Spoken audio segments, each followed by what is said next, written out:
Hello ನಮಸ್ಕಾರ. ಎಲ್ಲರೂ ಹೇಗಿದ್ದೀರಾ? Welcome to our YouTube channel. ಯಾರೆಲ್ಲ ಹೊಸದಾಗಿ ನನ್ನ ಚಾನಲ್ನ ನೋಡ್ತಾ ಇದ್ದೀರಾ, ಪ್ಲೀಸ್ ಚಾನಲ್ನ ಸಬ್ಸ್ಕ್ರೈಬ್ ಮಾಡಿ, ವಾಚ್ ಮಾಡಿ ಅಂತ ಹೇಳ್ತೀನಿ. ಯಾಕೆ ಅಂತ ಅಂದರೆ ನಾನು ಏನೇ ಒಂದು ವಿಡಿಯೋ ಅಪ್ಲೋಡ್ ಮಾಡಿದ್ರು ಅದರ ನೋಟಿಫಿಕೇಷನ್ ನಿಮಗೆ ಬೇಗ ರೀಚ್ ಆಗುತ್ತೆ ಅಂತ ಅಷ್ಟೇ. ನಾನು ಮಾರ್ನಿಂಗು ಎಲ್ಲ ಅಂದರೆ ಬಾಗಿಲಿಗೆಲ್ಲ ನೀರು ಹಾಕಿ, ರಂಗೋಲಿ ಹಾಕಿ, ಹೂವು ಎಲ್ಲ ಇಟ್ಟು, ಕುಂಕುಮ ಎಲ್ಲ ಇಟ್ಬಿಟ್ಟು ಕಿಚನಿಗೆ ಎಂಟ್ರಿ ಆದೆ. ಫಸ್ಟು ಕಿಚನಿಗೆ ಬಂದ ತಕ್ಷಣ ನಾನು ಕೆಟಲಲ್ಲಿ ನೀರು ಸ್ವಲ್ಪ ಬಿಸಿ ಇಡ್ತೀನಿ. ಬಿಸಿ ಎಲ್ಲ ಆಯಿತು, ಕೆಟಲಲ್ಲೆಲ್ಲ ನೀರು ಕಾಯಿತು. ಕಾದಾದ್ಮೇಲೆ ಒಂದು ಗ್ಲಾಸ್ ನೀರು ಕುಡಿಯುವಂಥದ್ದು ಪ್ರತಿಯೊಬ್ಬರದ್ದು ಅಭ್ಯಾಸನೂ ಆಗಿರುತ್ತೆ, ನಂದು ಕೂಡ ಹಾಗೆ ಇರುತ್ತೆ. ಇವಾಗ ವಿಂಟರ್ ಸೀಸನ್ ಬೇರೆ, ಬಿಸಿ ನೀರು ಕುಡಿಲಿಲ್ಲ ಅಂತ ಅಂದರೆ ಚಳಿ ತಡೆಯೋದಕ್ಕೆ ಆಗಲ್ಲ. ಸೊ ಒಂದು ಗ್ಲಾಸ್ ಅಷ್ಟು ನೀರು ಕುಡಿದ್ಬಿಟ್ಟು ಇವಾಗ ಕೆಲಸ ಸ್ಟಾರ್ಟ್ ಮಾಡಿದ್ದೀನಿ. ಮಾರ್ನಿಂಗ್ ಇವತ್ತು ಸ್ವಲ್ಪ ಕೋಲ್ಡ್ ಆಗಿತ್ತು ನನಗೆ ಅಂತ ಅಂದ್ಬಿಟ್ಟು ಸ್ವಲ್ಪ ಲೇಟಾಗಿ ಎದ್ದಿದ್ದರಿಂದ ಮಕ್ಕಳಿಗೂ ಸ್ವಲ್ಪ ಲೇಟ್ ಆಯಿತು ಅಂತ ಅಂದ್ಬಿಟ್ಟು ಮಗಳು ನೈಟೇ ಹೇಳಿದ್ದು ಚಪಾತಿ ಮಾಡಮ್ಮ ಅಂತ. ಸೊ ನಾನು ನೈಟೇ ಚಪಾತಿ ಹಿಟ್ಟು ಯಾವತ್ತೂ ಕಲಸಿ ಇಟ್ಟಿರಲ್ಲ. ಏನೇ ಆದರೂ ಫ್ರೆಶ್ ಆಗಿ ನಾನು ಮಾರ್ನಿಂಗೇ ಮಾಡೋದು. ಏನೋ ಒಂದು ಕೆಲಸ ಆದ್ರೂ ಚಪಾತಿ ಹಿಟ್ಟನ್ನ ಆವಾಗೇ ಅಂದರೆ ಕಲಸಿಡೋಣ ಅಂತ ಅಂದ್ಬಿಟ್ಟು ನಾನು ಎಲ್ಲದನ್ನು ತೊಗೊಂಡಿದ್ದೀನಿ. ಅದಕ್ಕೆ ಚಪಾತಿ ಹಿಟ್ಟು ಹಾಕೊಂಬಿಟ್ಟು ಅದಕ್ಕೆ ಸ್ವಲ್ಪ ಸಾಲ್ಟು ಮತ್ತು ಸ್ವಲ್ಪ ಎಣ್ಣೆನ ಸೇರಿಸ್ಕೊಂಡು ನೀಟಾಗಿ ಸಾಫ್ಟ್ ಬರೋ ಥರ ಅದನ್ನು ಕಲಸೋಣ ಅಂತ ಅಂದ್ಬಿಟ್ಟು ತೊಗೊಂಡು ಕಲಿಸ್ತಾ ಇದ್ದೀನಿ. ನೋಡಿ ನಾವು ಎಷ್ಟು ಅಂದರೆ ಇವತ್ತು ಕ್ಯಾಬೇಜ್ ಅಂದರೆ ಕಾಲಿಫ್ಲವರ್ದು ಗ್ರೇವಿ ಮಾಡ್ತಾಯಿದ್ದೀನಿ. ಹಾಗಾಗಿ ಸೊ ಅದನ್ನು ಹೆಚ್ಚೋಷ್ಟೊತ್ತಿಗೆ ಚಪಾತಿ ಹಿಟ್ಟನ್ನೆಲ್ಲ ನೀಟಾಗಿ ಕಲಸಿಟ್ಟಿದ್ರೆ ಸೊ ಅದು ಸಾಫ್ಟಾಗಿ ಬರುತ್ತೆ ಚಪಾತಿ ಹಿಟ್ಟು ಅಂತ ಅಂದ್ಬಿಟ್ಟು ಎಲ್ಲ ರೆಡಿ ಮಾಡ್ತಿದ್ದೀನಿ. ನೋಡಿ ನೀಟಾಗಿ ಕಲಿಸ್ಕೋಬೇಕು, ಇಲ್ಲಾಂದರೆ ನಾವು ಯಾವ ರೀತಿ ಕಲಿಸ್ತೀವಿ ಅದರ ಮೇಲೆ ಸಾಫ್ಟಾಗಿ ಚಪಾತಿ ಬರುತ್ತೆ ಅಂತ ಹೇಳ್ತೀನಿ. ಸೊ ನನಗೂ ಬರ್ತಾ ಇರಲಿಲ್ಲ ಅವಾಗೆಲ್ಲ, ಮದುವೆಗಿಂತ ಮುಂಚೆ ಅಮ್ಮನೇ ಎಲ್ಲ ಮಾಡೋರು. ಇವಾಗ ಎಲ್ಲ ನಮಗೆ ರೂಢಿ ಆಗಿದೆ.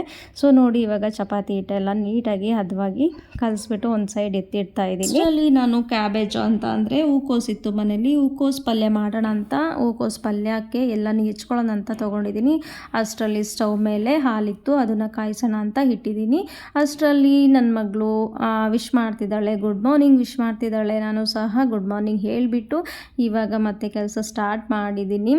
ಹೂಕೋಸು ಪಲ್ಯ ಅಂತ ಹೇಳಿದ್ನಲ್ಲ ಅದನ್ನು ತೊಗೊಂಡು ಇವಾಗ ಅದನ್ನು ನೀಟಾಗಿ ಹೆಚ್ಚಿಟ್ಕೋಬೇಕು. ಅದು ಏಕೆಂದರೆ ಹುಳ ಜಾಸ್ತಿ ಇರುತ್ತೆ, ಹಾಗಾಗಿ ಸೊ ನೀಟಾಗಿ ಯಾವುದು ಹುಳ ಇದೆ ಇಲ್ವಾ ಅಂತ ನೋಡಿಬಿಟ್ಟು ನೀಟಾಗಿ ಹೆಚ್ಚಿಬಿಟ್ಟು ಅದನ್ನು ಬಿಸಿ ನೀರಲ್ಲಿ ಬೇಯಿಸ್ಕೋಬೇಕು. ಏಕೆಂತಂದರೆ ಅದಕ್ಕೆ ಸ್ವಲ್ಪ ಸಾಲ್ಟು ಮತ್ತು ಅರಿಶಿನ ಸೇರಿಸ್ಕೊಂಡು ಒಂದು ಕುದಿ ಆಗೋಷ್ಟು ಬೇಯಿಸ್ಕೊಂಡ್ರೆ ಅದರಲ್ಲಿ ಏನಾದರೂ ಚಿಕ್ಕ ಚಿಕ್ಕದು ಹುಳ ಇದ್ದರೆ ಹೋಗುತ್ತೆ ಅಂತ ಅಷ್ಟೇ. ನೋಡಿ ಇವಾಗ ನಾನು ಕ್ಯಾಬೇಜ್ ಅಂದರೆ ಕಾಲಿಫ್ಲವರ್ ಎಲ್ಲ ನೀಟಾಗಿ ಹೆಚ್ಚಿಟ್ಕೊತಾ ಇದ್ದೀನಿ. ಲಕ್ಷಮ್ಮ ಏನಮ್ಮ ಇವತ್ತು ಸ್ಪೆಷಲ್ಲು ಚಟ್ನಿ ಏನಮ್ಮ ಪಲ್ಯ ಏನಮ್ಮ ಅಂತ ಕೇಳ್ತಾರೆ. ನಾನು ಹೇಳ್ತಾ ಇದ್ದೆ ಸೊ ಇವತ್ತು ಹೂಕೋಸಿನ ಗ್ರೇವಿ ಮಾಡ್ತೀನಿ, ಬೇಗ ಪಟ ಅಂತ ರೆಡಿಯಾಗಿ ಅಂತ ಹೇಳ್ತಾ ಇದ್ದೆ. ಬಟ್ ನಾನು ಎಷ್ಟು ಕೆಲಸ ಮಾಡಿ ಆದ್ರೂ ನಾನೇ ಹೋಗಿ ಅವ್ರಿಗೆ ಏನೇ ಒಂದು ರೆಡಿ ಮಾಡಬೇಕು. ಅಲ್ಲಿವರೆಗೂ ಅವ್ರು ಟೈಮ್ ಪಾಸ್ ಮಾಡ್ತಾ ಇರ್ತಾರೆ ಅವ್ರ ಅಪ್ಪನ ಜೊತೆ. ಅವರಪ್ಪ ಎದ್ದ ತಕ್ಷಣ ವಾಶ್ರೂಮ್ಗೆ ಹೋಗ್ಬಿಟ್ಟು ಅವ್ರ ಅಮ್ಮನ ಜೊತೆ ಮಾತಾಡ್ತಾ ಇರ್ತಾರೆ. ಪ್ರತಿದಿನ ಅವ್ರದ್ದು ಅದೇ ಕೆಲಸ ಆಗಿರುತ್ತೆ. ನೋಡಿ ನಾನು ಇವತ್ತು ಜಾಸ್ತಿ ಟೈಮ್ ಇರಲಿಲ್ಲ ಅಂತ ಅಂದ್ಬಿಟ್ಟು ನನಗೆ ರಮೇಶ್ ಅವರು ಎಲ್ಪ್ ಮಾಡ್ತಾಯಿದ್ದಾರೆ. ನಾನು ಇಲ್ಲಿ ಚಪಾತಿ ಮಾಡ್ತಾಯಿದ್ದೆ, ಅವರು ಗ್ರೇವಿ ಮಾಡ್ತಾಯಿದ್ದಾರೆ. ಅವರು ಈ ಥರ ಪಲ್ಯ, ಗ್ರೇವಿ,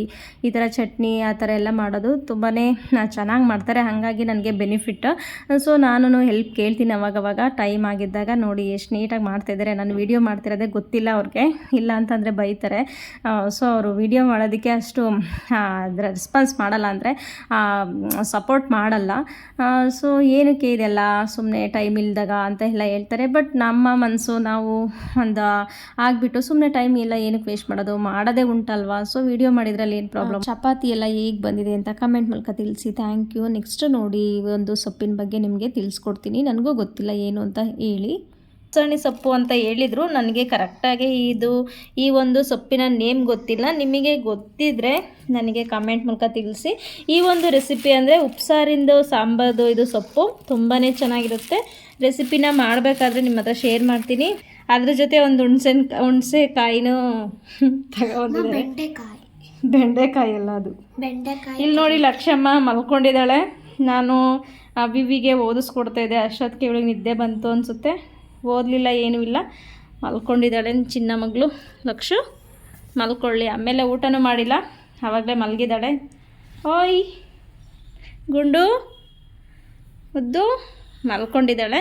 ನಾನು ವಿವಿಗೆ ಓದಿಸಿ ನೆಕ್ಸ್ಟು ಸಾಂಬಾರೆಲ್ಲ ಮಾಡಿಬಿಟ್ಟು ಆಮೇಲೆ ಅವಳು ಎಪ್ಸಿದ್ರೆ ಊಟ ಮಾಡ್ತಾಳೆ. ಮತ್ತು ಅವರ ಡ್ಯಾಡಿ ಬರೋ ಅಷ್ಟೊತ್ತಿಗೆ ಎದ್ದಳಿಸ್ತೀನಿ.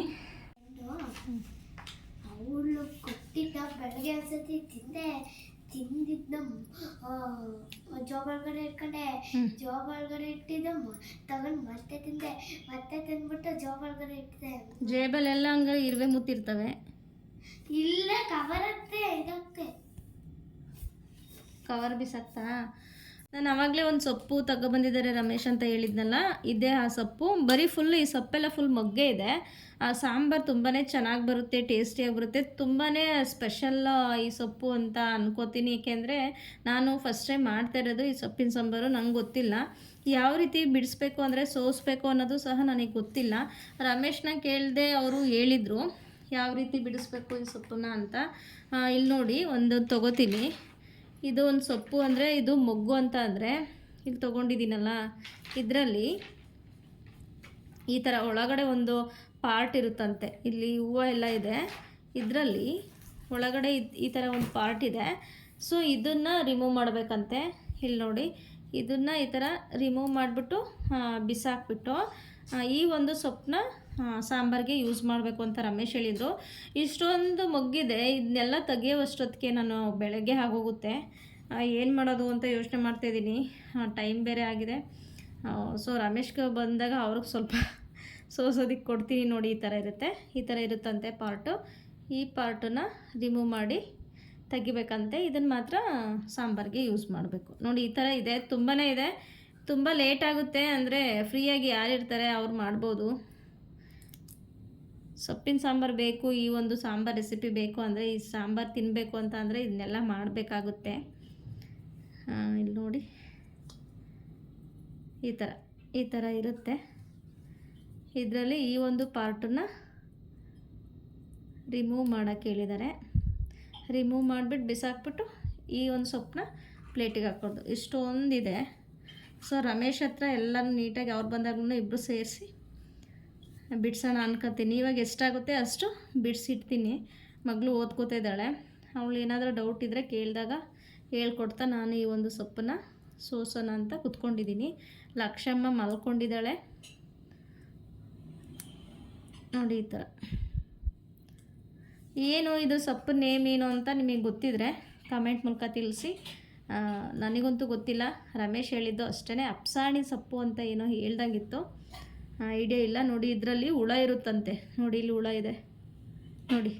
ಈ ಒಂದು ನೋಡಿ ಇಲ್ಲಿ ಹುಳ ಕಾಣಿಸ್ತಿದೆ ಅನ್ಕೋತೀನಿ, ಇದು ಹುಳ. ಇದರಲ್ಲಿ ಈ ಥರ ಹುಳ ಇರುತ್ತಂತೆ. ಇದನ್ನ ಈ ಪಾರ್ಟ್ನ ತೆಗಿಬೇಕು. ಇದಾಗಿತ್ತು ಇವತ್ತಿನ ರೂಟೀನ್. ಹೇಗಿತ್ತು ಅಂತ ನೀವು ಕಮೆಂಟ್ ಮೂಲಕ ತಿಳಿಸಿ. Thank you so much.